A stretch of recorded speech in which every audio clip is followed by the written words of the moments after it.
के बाबू मरबौ जहिया मिले वही दिन यही है गे चिता में यगिया लगई है गे जान।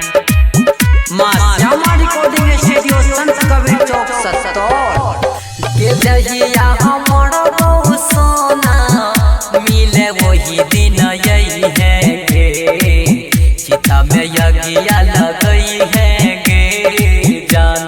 के बाबू मरबौ जहिया मिले वही दिन यही है गे चिता में यगिया लगई है गे जान।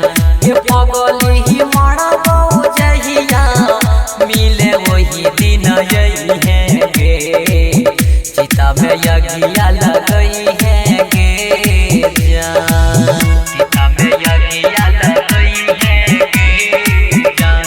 के बाबू मरबौ जहिया मिले वही दिन यही है गे चिता में यगिया लगई है गे जान।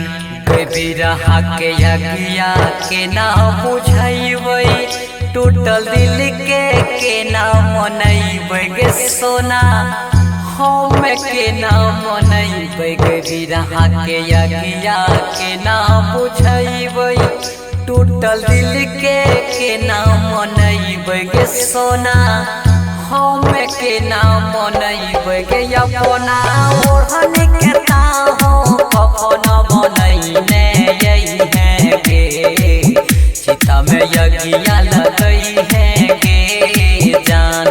के जहिया मरबौ पगली मिले वही दिन यही है गे चिता में यगिया लगई है गे जान।